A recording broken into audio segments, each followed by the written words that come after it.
Good morning, good afternoon, good evening, and good night. Welcome to But It Was Aliens, the extraterrestrial podcast where we determine if it really was aliens for the safety of humanity. I am Granville Moonwalker, and I am joined in extraterrestrial mystery by Kevin the Grey, aka Greybeard. That is a magnificent grey beard you have there, Kev. How are you today? Freshly shaved. Freshly shaved. I lost my beard. Don't lie. Nice grey beard. You can see the hair. Stick on. I've been playing Cluedo. Who was it? And where? The magician. In the kitchen. I didn't play it that closely. At a candlestick.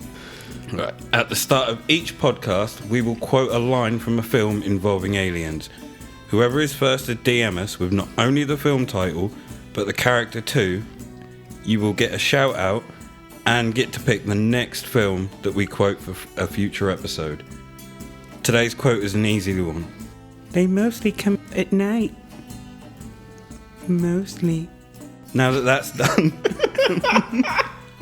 on with today's file. Sounded like Michael Jackson reading that. They mostly come at night. Mostly. Joe, they come on at night. Slow down, Tito. In ufology, the Robert Taylor incident, also known as the Livingston incident or Dechmont Woods encounter, is the name given to claims of sighting an extraterrestrial spacecraft on Dechmont Law in Livingston, West Lothian, Scotland, in 1979 by Forester Robert Bob Taylor. Every time you say the word Scotland, I'm going to have to fight the urge to go, aye, laddie. Scottish. Aye, laddie. Aye, laddie. Scotland. Aye, laddie. Scottish. That did not sound Scottish at all. No, it really didn't. Laddie. So Taylor got home from Dechmont Law, clothes torn, cuts and bruises on his chin and thighs. What? That escalated quickly. Look, I'm just giving you a summary, a taster if you will, a starter. We've gone from a Scottish laddie to cuts and bruises and what? We've jumped in without the build-up. Look, I'm just giving you the starter before we get to the meat and potatoes. If this was a one-night stand, it'd be a very bad one-night stand. Or in fact, you get straight to the money shot. Thank you, I've been amazing. So is that good or bad? Depends whose perspective it is from. Well, let's continue and find out. You'd be forgiven for thinking he'd been involved in a brawl of some kind. Maybe with a stray cat or some vicious street grannies. But this was not the case. Street grannies. They're vicious. They're handbags and... Give me your money. Stab you with knitting needles. Take some vegetables on your way. So he allegedly, truthfully, claims that he'd encountered a UFO of the flying dome variety and it had tried to pull him on board. He reported it to the police, but due to his injuries, they put it down to common assault, leaving this incident to become popularly promoted as the only sighting to become the subject of a criminal investigation. What are your thoughts?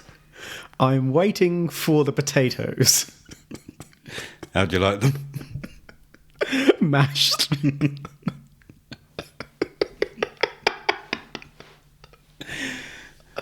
So, on the 9th of November 1979, Taylor, who was a forestry worker for Livingston Development Corporation, had parked his truck at the side of the road near the M8 motorway. That's a highway for our American listeners. He then proceeded to walk along a forest path with his dog. His dog doesn't actually have a name, so I thought long and hard about what to call him/her. Let's not make assumptions about the dog's sexuality. So he walked up the path with Ricardo. Yeah. I've just read that bit because I wanted to shock you with it. Ricardo. Ricardo. You sure it wasn't like Ricardo?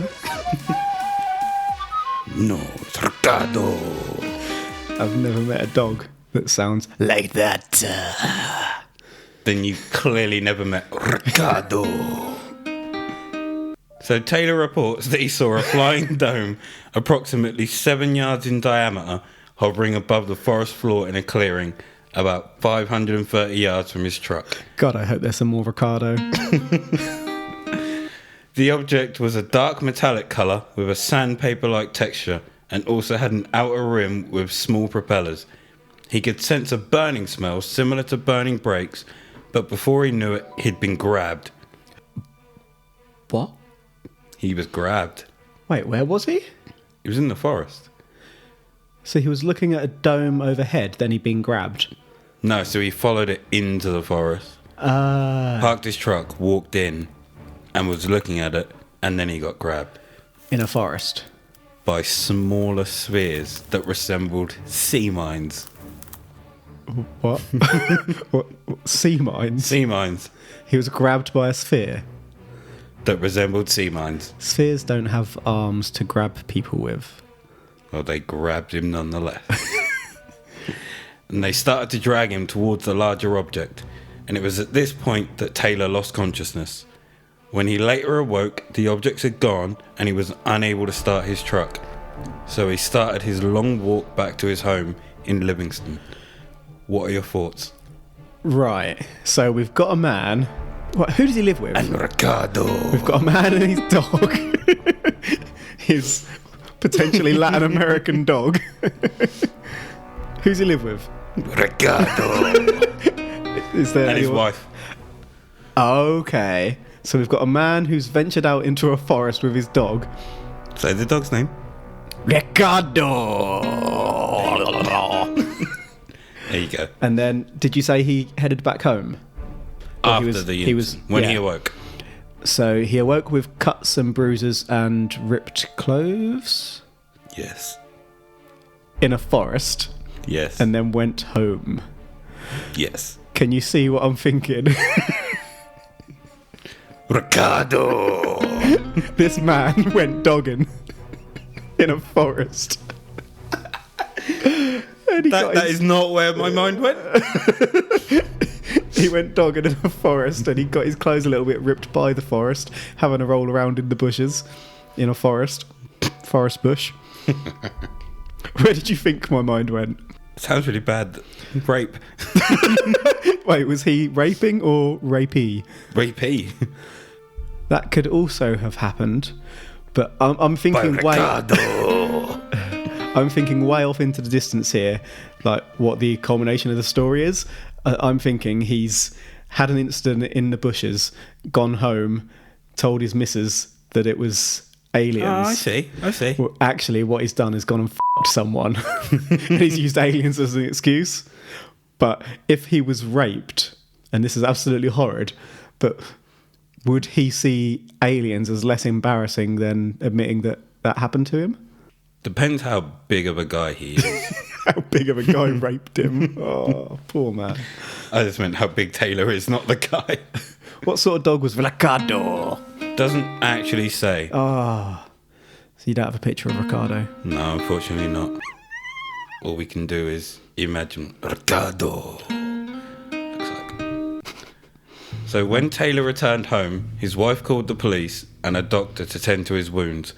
The police then accompanied Taylor to the location of the sighting to look for evidence. It must be quite hard going straight back to the exact point you were in a forest, because forests kind of look the same. Depends where you... I suppose he parked his truck and his truck's still there. Oh, shite! Because he walked home. He left his truck there and Yeah. he went...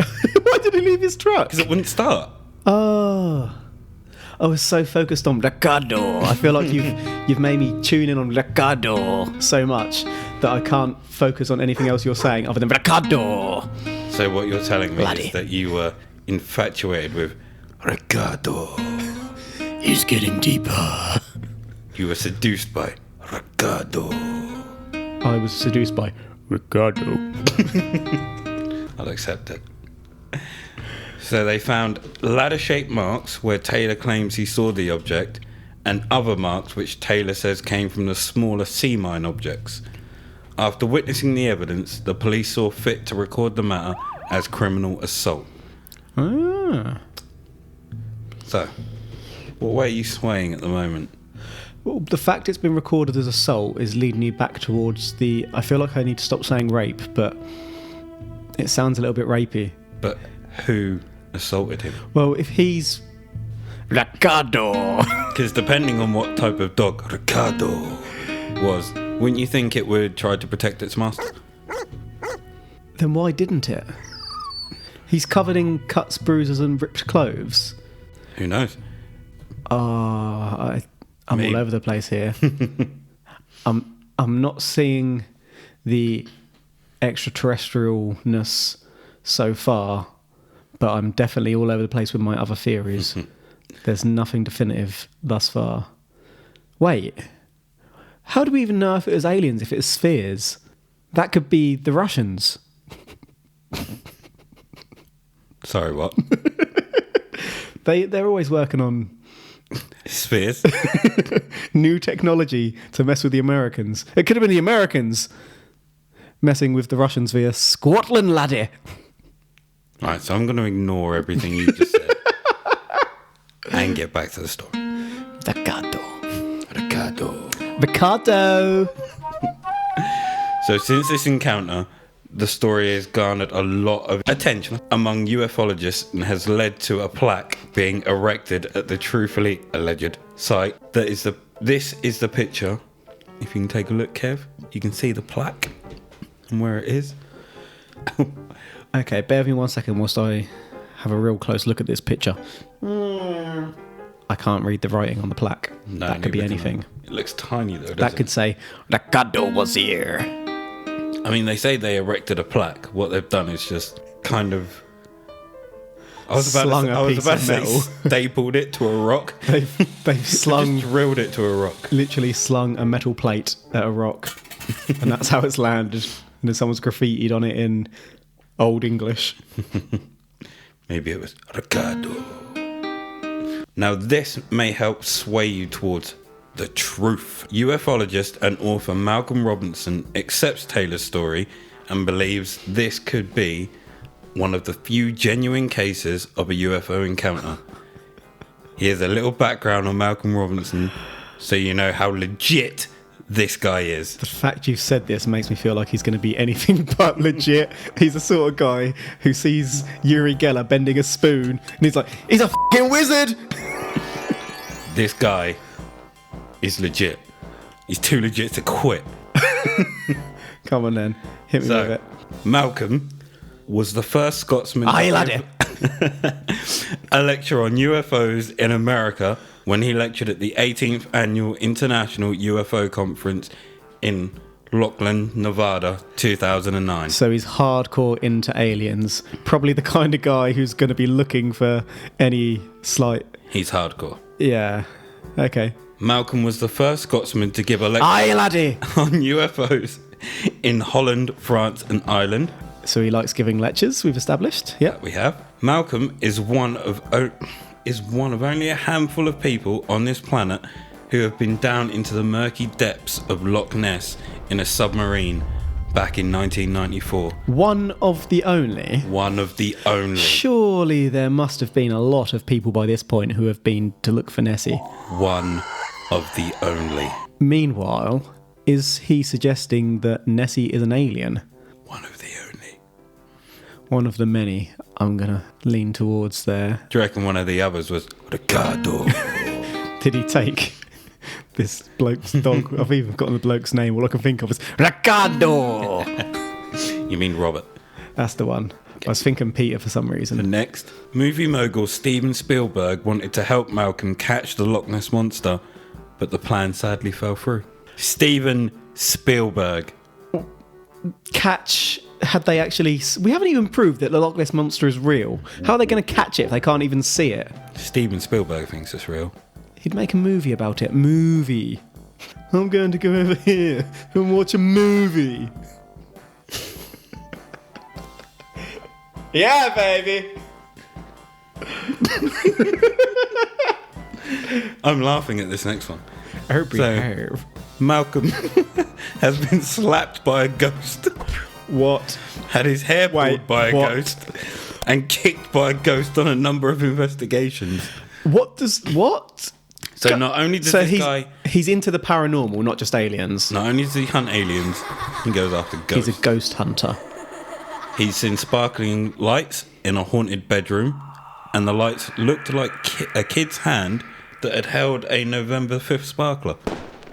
So you know how they hold fireworks, it out? Yep. Yeah, I'm with you. But I'm still thinking he was slapped by a ghost. How do we know he was slapped by a ghost? Because only he would experience that. So he could just be like, ghost just kicked me in the balls. Ah! Son, a ghost just teabagged me. I get it for fish. Did you see it? So Damn, Casper. You're admitting you've Thought been you're supposed to be teabagged. friendly by Casper. So- Bitch. So you've been teabagged. The unfriendly ghost. Is Casper stuck as a child forever? I would assume so. He is a child. Is he a child or a teenager? It depends. Because it's really weird because in the film, isn't he like 15 or 16? But then when you see him as a ghost, he just looks like a kid ghost. But I can understand why he's teabagging people. He's got a lot of sexual tension there, isn't he? He never got 15-year-olds to are reach weird. adulthood. Sorry, where were you? So he also saw a pair of levitating shoes fly up into the air and crash through a glass window. Did anyone else see it? I have no idea.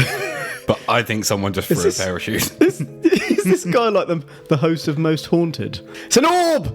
He's also had a ghost shout at him to get out of her house. Or this guy. Do you reckon he just walked into some woman's house, she shouted him to get out, and then picked up a pair of shoes and threw them at him? He ducked and they went out the window. He assaulted Robert. That's what happened in the forest. It was Malcolm. That's why I believe him. So, is he a host of Most Haunted? Is he like best friends with Derek Acora? I don't believe so. But I'm not 100% sure. Because he's had a lot of ghost experiences here. So he's also reinvestigated the famous Suchi poltergeist. Have you heard about that, Bucci. Kev? No, I've heard of Snoochie. Then Bucci. I've never heard of it, and it's apparently famous. The Suchi poltergeist. Is it famous in Scotland? Aye, laddie! God damn it. So he's also lectured on UFOs in Shotts Penitentiary Jail in Scotland in their special unit. How special? I don't know. And he saw a ghost floating in his bedroom in a previous house in Ealing. Strange Phenomena Investigations. Yeah. That sounds like Ancient Investigations. Numvad, do the dance of joy.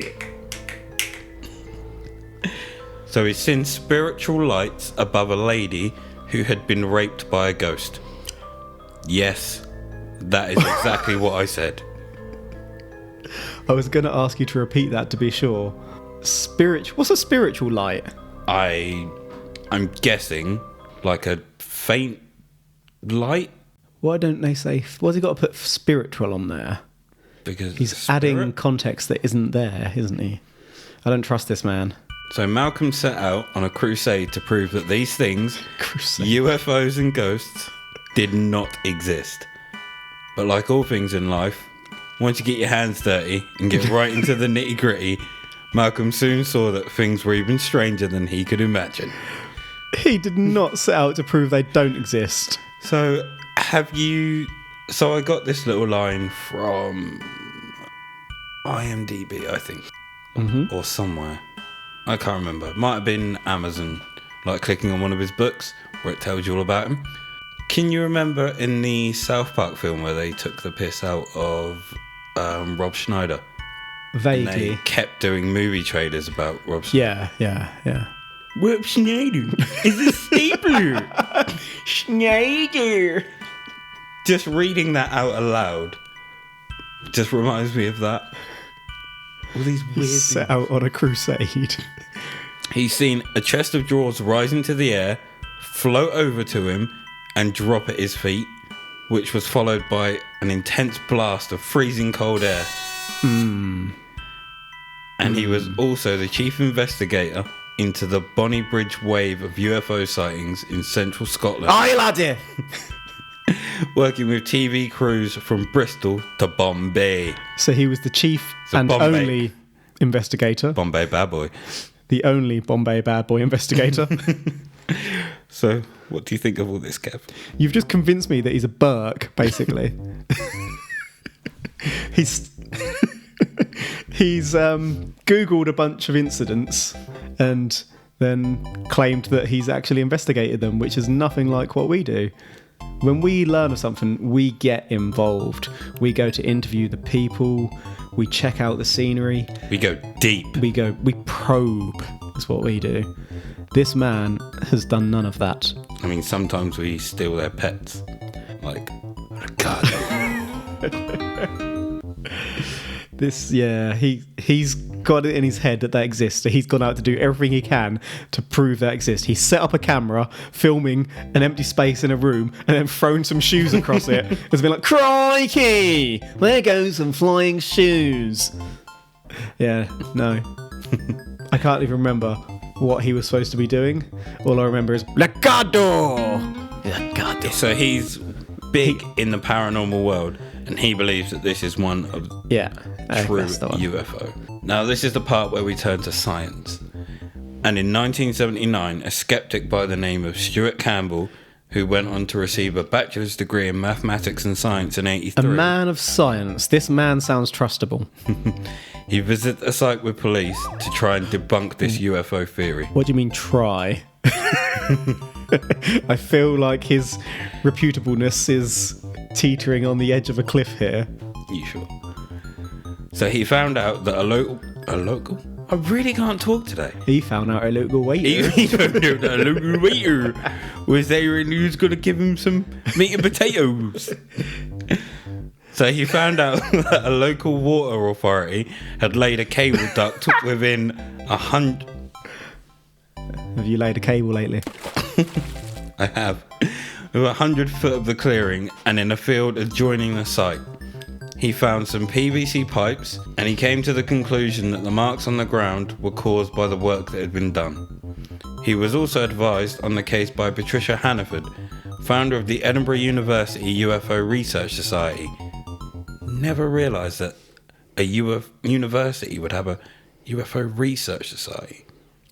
To be fair, it's really easy to set up societies at university. I have been a member, in fact, I've been on the board of the Cocktail Society. We never learnt how to make cocktails. We just went and bought them from pubs and drunk them, but we were an official society. And fondled cocks. No, we did not fondle cocks nor tails. Ricardo. It's safe. But yeah, you literally just got to fill in a form and stick it in, and there's your society. You could form one on pretty much anything. Oh, okay. Well, she was a qualified physician and she helped him with the medical aspects of the case. She suggested that the collapse was an isolated attack of temporal lobe epilepsy and the fit explained the object as hallucinations. Okay. I've heard that before. Symptoms such as Taylor's previous meningitis, which wasn't mentioned earlier, shocking, the strong smell and loss of consciousness suggest this is the cause. Also, a local businessman by the name of Phil Fenton published... Fenton! It sounds like a name. You've just got to put a bit of pizzazz on it. Fenton! Please do that again. Fenton! So Phil Fenton! published a report in 2013 speculating that Taylor may have suffered a mini stroke and had been exposed to harmful chemicals which would have left him confused and disorientated, and that the UFO he saw could have been a saucer-shaped water tower nearby. But why, if he fell to the ground, that might explain a couple of cuts and bruises. But all his clothes were ripped as well? Unless the dog rogered him while he was out of it. Oh, that's a really horrible thought as well. Oh. But Quick, get it out of my head. it depends where he fell, Onto the Ricardo. because he could have fallen on and rolled down a hill or something like that. burning smells are associated with having strokes, actually. So, yeah, the more I think about it, the more that does make sense. But I still feel like no one's really honed in on the fact he's just a dirty dog. Sorry, Ricardo. Ricardo! No offence meant. That he's gone out and got himself into a little mischief. And then come home with a cracking excuse for the wife. I mean, not only has the wife bought it, it's been investigated by God knows how many. I mean, common assault. He's got away with it, hasn't he? Or someone's got away with it. We've still not established if he was the perpetrator or victim. So, what are your final thoughts on that? Is it aliens? Floating sphere sea mine. Shaped like a sea mine. Sea mine. So he could have been seeing lights You're not gonna as see part mine. of a stroke. So was he having a stroke, or was he the victim of some sort of horrid assault? Ricardo. But if you had a stroke, would you be able to get back up afterwards? If it wasn't the most severe one, then potentially yes. People have had strokes without even realising. Yeah, that is true. Well, my first thought is that Malcolm Robinson doesn't know what the hell he's talking about. He clearly has not looked at all the potential possibilities here. I think to be a good man in black, which he clearly is not, you really need to probe deep. You say he was a man in black. Where did you get that from? I said he's not, in fact. I said to be a good man in black, which he's clearly not, as in he's not a man in black, otherwise he would have done these things. Okay. He has not gone deep at all. He's literally tickled the beaver but not stuck anything in.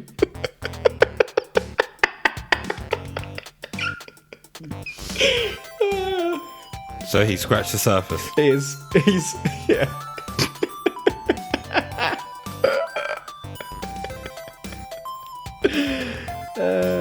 I can't say that it was aliens. I don't think for 1 second that Taylor is a liar, but it was science. I truly believe that he believed what he saw, but I think the effects of the previous illness and possible epileptic attack may have caused it. Now, I've suffered an epileptic seizure myself, and that shit can be scary. At one point, you're at one end of the room, and you wake up on the floor at the other end, everyone looking panicked and worried, and for you, only a split second in time is gone. That shit is scary. You've been abducted, my friend. But there was multiple people in the room. They were all frozen. So they saw me have a fit. Have they been And hypnotised? No. Then we can't rule it out. This is where the hunger to investigate comes from. Shit, son. Maybe I was abducted. Shit, maybe I was. I hope they didn't probe me. You got to probe them back, just in case. But no. Did you see any interviews or anything by this chap, or is it all research? No, I didn't. And I'd like to hear him talk to get a grasp of his believability. unfortunately, he died in 2007. Rest in peace, Bob. Bless him. Okay, yeah, it's hard. I don't feel like it was aliens, but I'm quite taken by the was he up to mischief or did someone get up to mischief with him theory. But without seeing him speak, it's hard to judge whether that is the case or whether it was health issues. If he's telling Yeah, the truth or not. absolutely. I get what you're saying. So I don't feel like I can come to a final conclusion as to what actually happened further than ruling out aliens. So, 2 no's, no aliens. No aliens. I'm not saying it was aliens. All right. Unfortunately, there were no aliens in today's podcast, but we hope that you enjoyed it nonetheless. Thank you for taking the time to listen to this week's file and the podcast in general.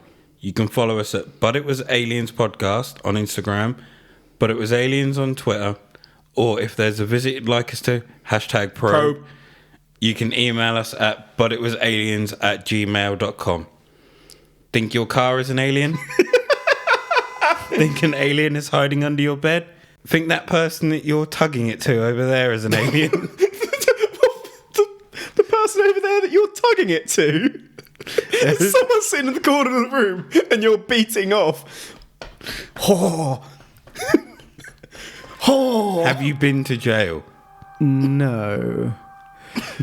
Oh. Hashtag probe. So, have you been to jail?